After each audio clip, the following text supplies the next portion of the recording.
Office of the Medical Examiner, Pete'sville. Dr. Jack Hanman is speaking. How can I help you? Good evening, this is Kate Brooks. I'm not sure if you remember me. A few weeks ago, we talked about an article I'm working on. It's about your wife. I dropped by last Friday to speak to you, but you weren't working at the time. I asked the security guard to pass on a note for me. I would like us to discuss the topic of... I thought I had made it painfully obvious for the last time. No! Please don't call me again and stop inquiring about my wife. Damn journalists. They don't let me work. God damn it. I'm not in the best frame of mind to record a lecture for my students now. I'm feeling completely broken. Where did I leave my meds this time?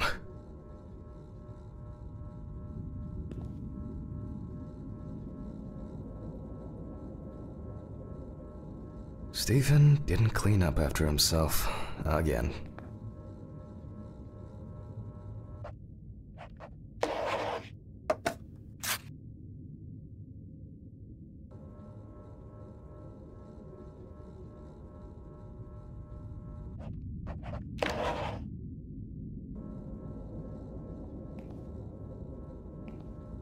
Awful. It would be good to finally repair the coffee machine.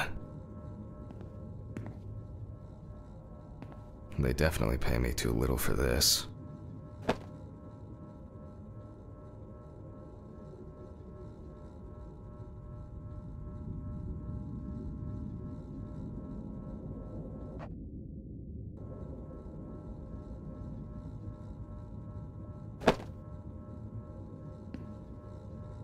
It won't be needed for the next few months. Wednesday. It's not my favorite day, although it's certainly better than Monday.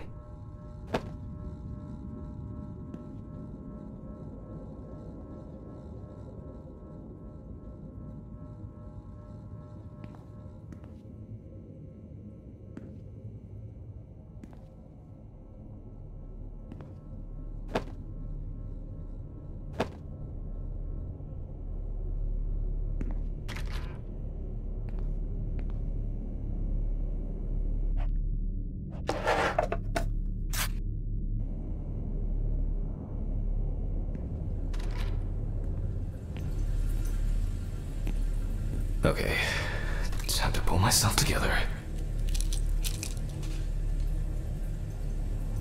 And get back to work. I've already taken my pills, not looking to overdose.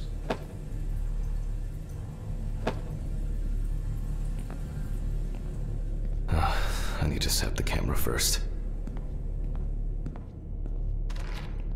This place is starting to look like a hoarder's dream. Rather than... I don't see any need to mess with the electrics. They are flaky enough as it is. Now remember, Jack, don't forget to hit the record button this time.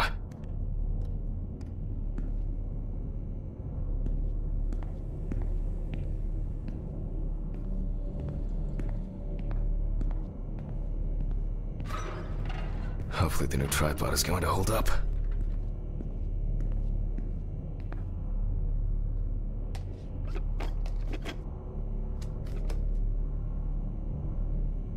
Now, I just have to get everything in frame. This should be fine. November 20th, 1991. Time, 8:43 p.m. Recording for medical students from the University of Missouri. This autopsy is conducted by Jack Hanman. Hello, everyone. Welcome to the autopsy room. Today, you will have the dubious pleasure of following a full autopsy, step by step. For those of you who have already performed your first autopsy, this will refresh your basic knowledge. In turn, for those whose knowledge is only theoretical, I advise not to watch this after a meal. Let's start. Always wear an apron, mask, and gloves. Goggles are a must when the job is splashy, and in case of sharp accidents, it's worth having disinfectants at hand. It's true that you won't get ptomaine poisoning straight away, but if your liver or kidney aren't doing well, you may end up with diarrhea. The cadaver is placed on its back on the autopsy table. The pathologist stands on the right of the deceased. Make sure that all the necessary tools are always at hand so that you don't have to run around looking for something, like I do all the time. In the process of revealing and securing forensic evidence, it is difficult not to interfere with the original condition of the deceased. Written and photographic documentation plays a vital role throughout the entire examination process. During your research, be patient, inquisitive, but above all, attentive to detail. Many entries are visible at first glance, but sometimes they can be cover for more interesting stories. And lastly, remember that nothing teaches you self-narration like working with the dead. So get used to that fact soon. Everyone will think you're talking to yourself. Now, onto the police folder. That will contain all sorts of pertinent information as to who the deceased might be and what potentially happened to them. So, let's take a closer look, shall we? The deceased's name is Tobias Chambers, locally known as Old Toby. Homeless and unemployed for at least a couple of years.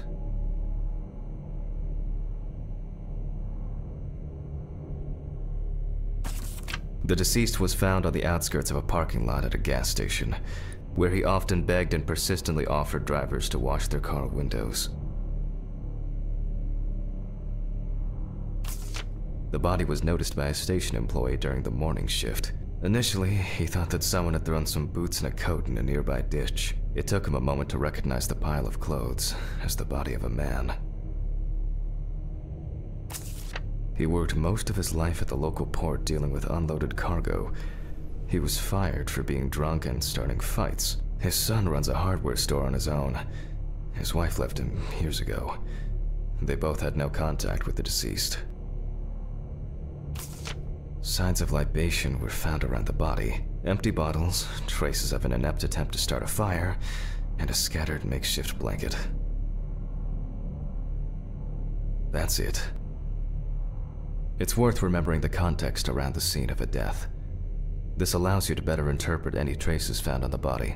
I shouldn't start the procedure without gloves. Now it's our turn to take some pictures for our files. If I can just remember where I left the camera. It's in here somewhere. Aha! There you are. I knew it was here somewhere.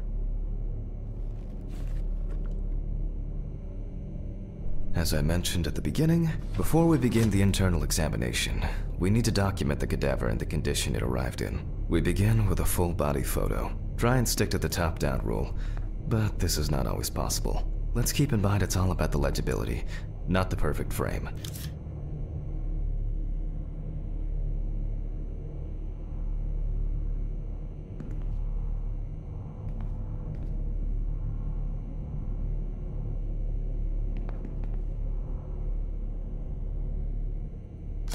Voila!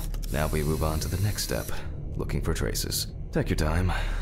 Look at the corpse from different sides, from different angles, up close, and from a distance. You're looking for anything out of the ordinary. Some wounds in the feet and signs of frostbite, probably because the subject's shoes were too small.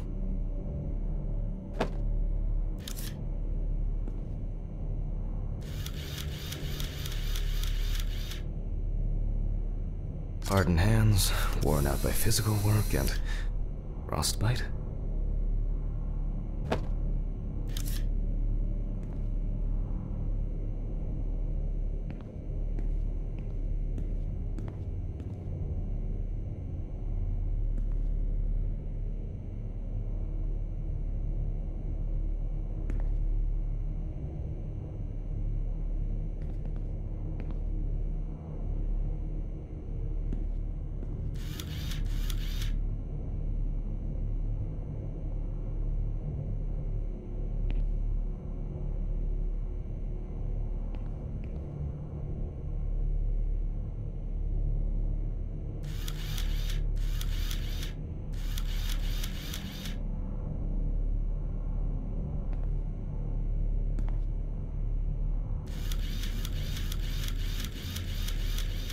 Poorly healed wound. Looks old. I'll take a closer look later.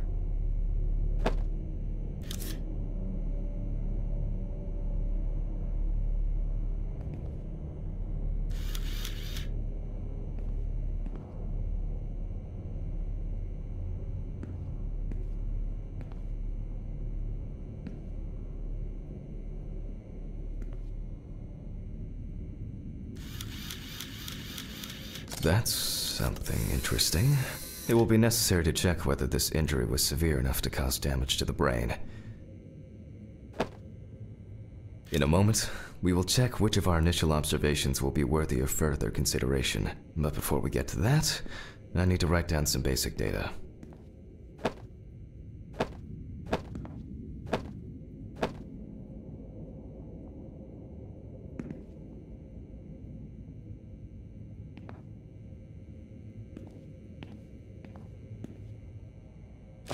Personal information. The deceased was unclothed. Date. Okay. As you can see, I note everything down on previously prepared forms. Every pathologist must keep a detailed record of every step of the autopsy. This not only allows you to track the procedure, but also collates the results together, upon which you may back up your conclusions. So, enough of the boring prep. Let's begin by taking a closer look at the spots I photographed earlier. For this, you're going to need a magnifying glass.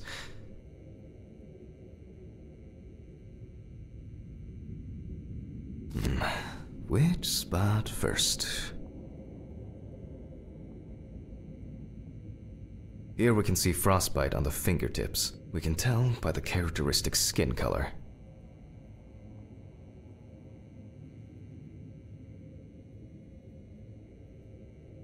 I can confirm the presence of ecchymosis on the deceased man's head. The appearance indicates the intravital nature of the wound. Add alcohol, which I can clearly smell. And this was an accident just waiting to happen.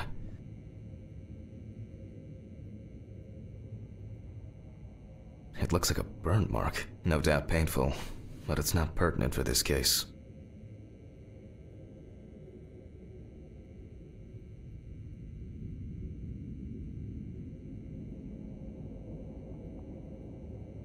Definitely a painful mix of frostbite, abrasions, and blisters. Old Toby had been wearing shoes too small for him for a very long time.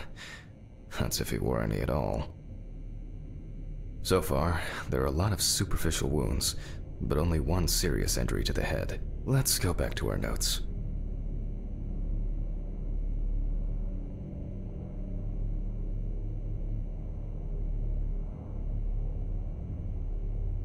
First, I mark the location of the injuries and make notes for each one. So,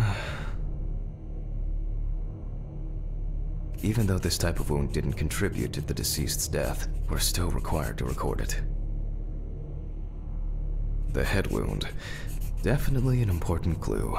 This is something we'll investigate first. We're not in frost season yet, but high humidity, wind, and the inability to warm up can also be causes of frostbite. If Toby's body was cold for a prolonged period, the frostbite could have resulted from the body's defense reaction. The safety of the internal organs is more important than fingers, nose, or ears. As you can see, we don't have much to go on. Let's write down what preliminary causes of death we can think of. This is of no interest to us. Various types of accidents are a common cause of death among the homeless and the elderly. Perhaps old Toby slipped and accidentally hit his head. Considering the conditions in which he slept, his body may have become hypothermic. The nights have been particularly nasty lately. We will check if there are any signs of freezing internally. Since the deceased clearly smelled of alcohol, I'll add alcohol poisoning to our list.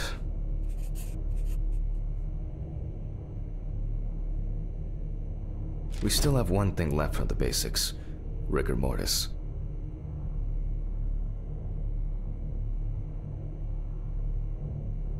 Well, we take our deceased by the hand, gradually re-raise it,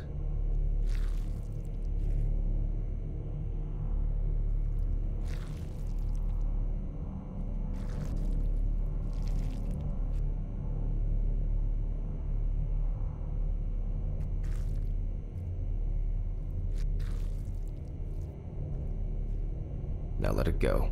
As you can see, the hand falls loose. What's the conclusion? Death must have occurred more than 72 hours ago. The police information appears correct. Head trauma seems the most promising, so we'll start there. For this, I need an oscillating saw.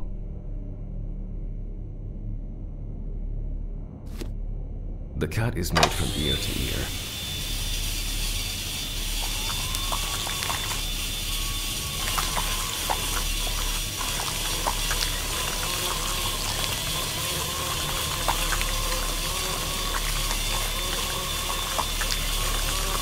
After which, we remove the skin and the top of the skull. After the basic examination, we can see that the brain's cerebral gyri in both hemispheres are symmetric. The brain looks good. Let's take a cross-section.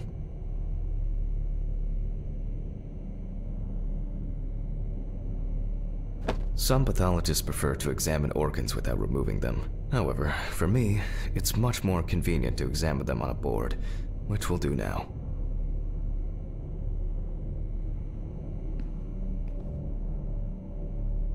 Holding a long, narrow blade knife in the dominant hand, we slowly cut the cranial nerves on both sides, all the time pulling the brain towards us.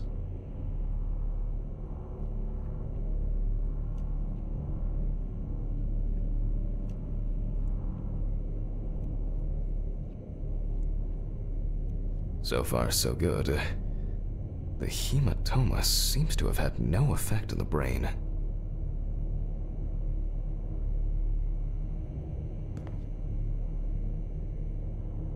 We can rule the fatal accident out as well.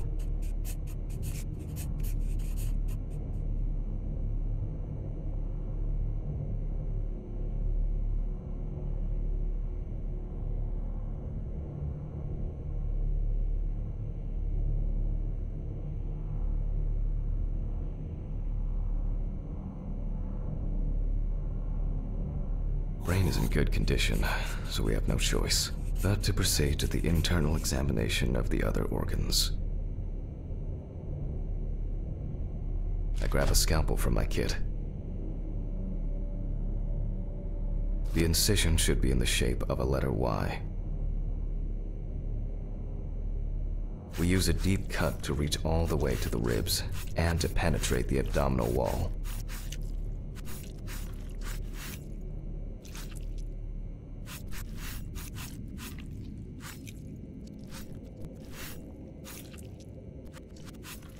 Alright, now we peel back and separate the skin.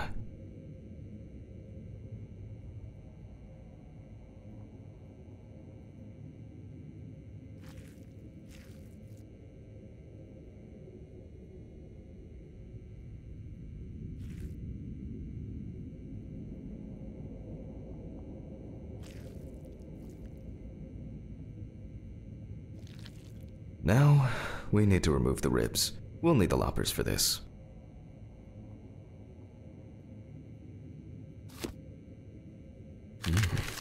Quite a satisfying crunch, for some anyway. After removing the cartilage tissue, we instantly notice two things. Firstly, there is no congestion of the internal organs. This means that although the deceased was hypothermic, it didn't kill him. Secondly, the deceased smoked like a chimney. So, we should take a closer look at those lungs. We can see widespread black and tarry deposits caused by smoking cigarettes. Despite the tragic condition of the lungs, they are not the cause of death. Alice smoked too. It didn't kill her, but... what was I talking about? Lungs. Yes. Advanced inflammation.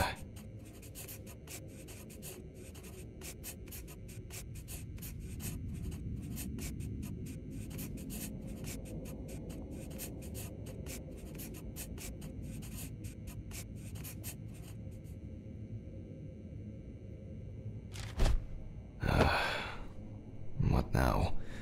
The syringe. Now's a good time to collect some samples. Specifically 3. From the eye, the heart, and the bladder. I'm interested to see the concentration of alcohol in the body. 5 milliliters from the left ventricle should do it. Vitreous humor analysis is very useful in indicating long-term alcohol abuse. Left on the bladder, we draw about 10 milliliters of fluid. Now we take our samples to the centrifuge, but before I do that, I need to find my notebook. My dyscalculia means that I always double-check the settings. Please excuse me while I run and fetch it.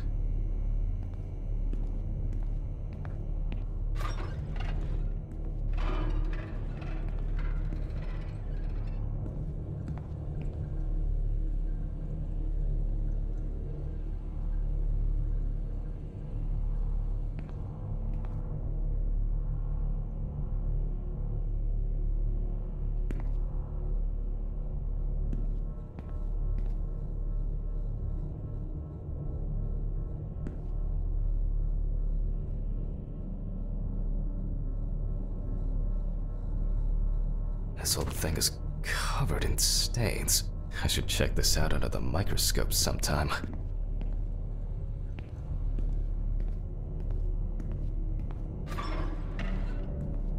Let's get back to the examination. We put all of the samples into the rotor.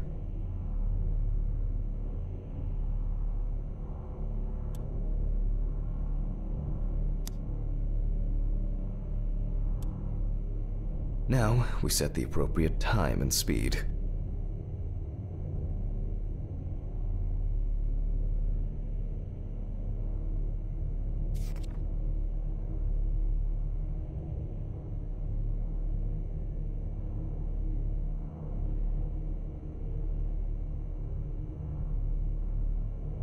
Okay, let's roll.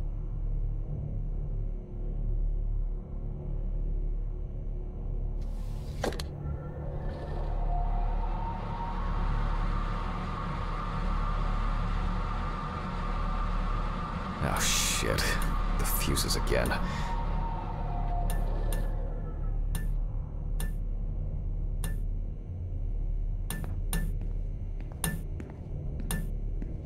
Where were we?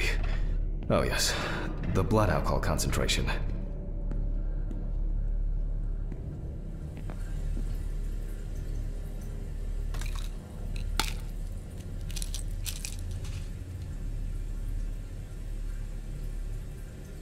I've already taken my pills, not looking to overdose.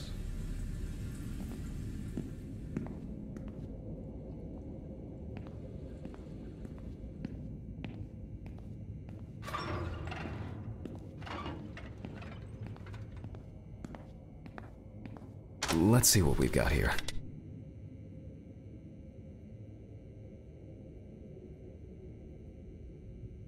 Everything's separated as it should. Our lab is closed until tomorrow after the last, incident. However, considering that Toby's favorite eau de parfum appears to be ethanol, I'm guessing the results won't surprise me at all. Let's go further. We will now focus on the cardiovascular system, specifically the heart. We remove the organ and examine it closely. We look for dark hypoxic areas, clots, or other elements that stand out as abnormal. At first glance, the heart looks fine. The pulmonary trunk and aorta seem to be in good condition. There are no pathological changes that would have contributed to Toby's death. Size is normal, healthy, pink color.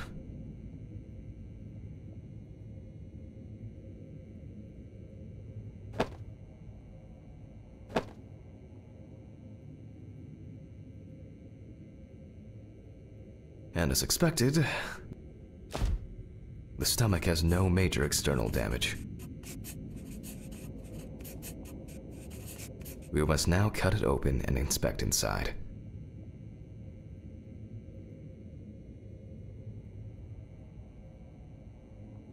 We will do it carefully so that its contents do not spill out.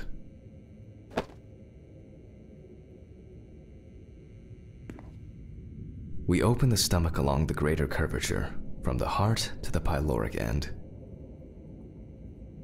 Oh, I already feel like there's something left inside.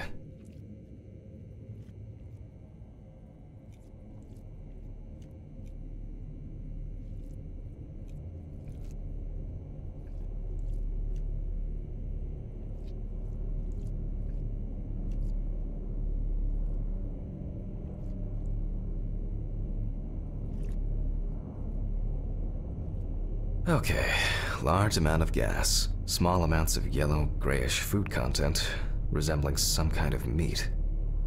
Either our deceased hadn't eaten in days, or the bulk of his stomach had already found a way out. Looks like I'll have to find the missing contents.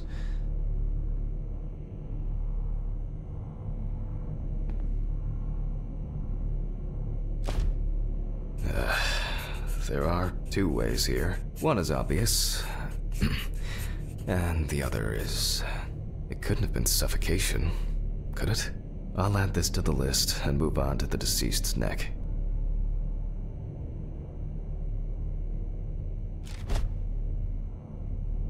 At first glance, the trachea looks normal.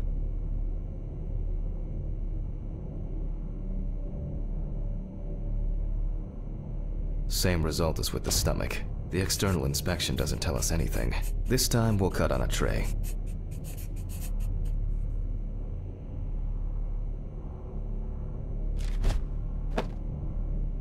While cutting such a small organ as the trachea, we must make a precise incision.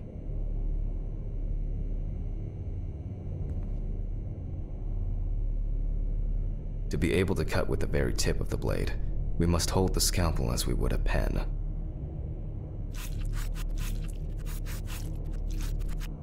And after careful examination and deduction, we've got it, a clogged trachea. It's time to summarize the whole thing.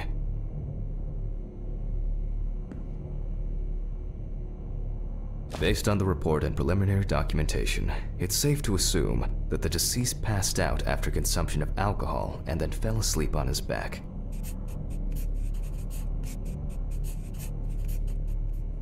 Then, the gastric contents refluxed and flooded the airways, causing death. That's why we don't forget about the recovery position at dorm parties.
And now it's all clear. The death was suffocation. Now, signature.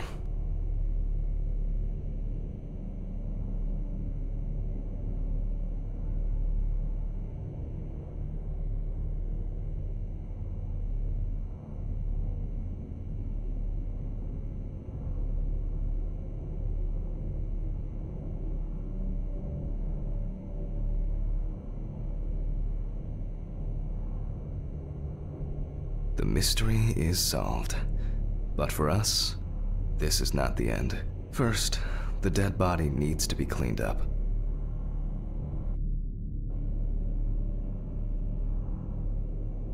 For this, we will need to close the body and grab the needle.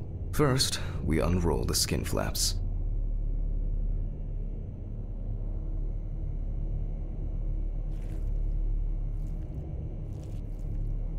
And then, we sew the deceased back up. I'm using the baseball stitch technique. This stitching method is very strong and quick to do. Beautiful. Now we say goodbye to the deceased and put them safely in the fridge, ready for the next stage of their journey.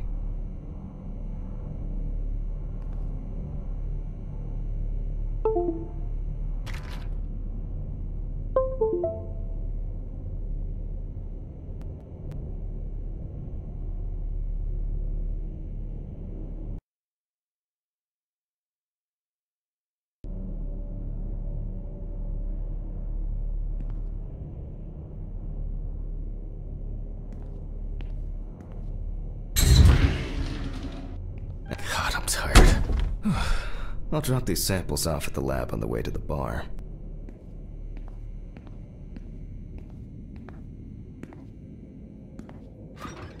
I'll call Steven. I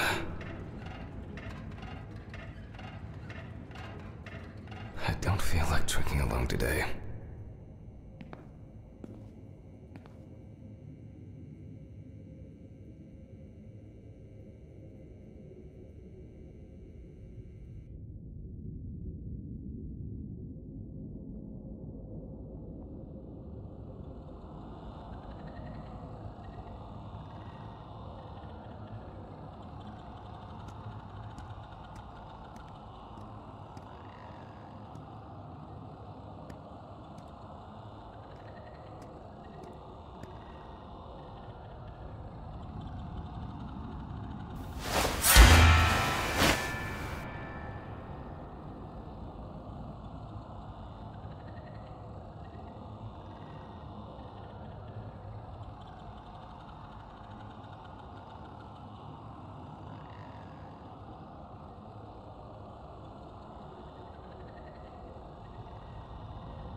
Forgive me.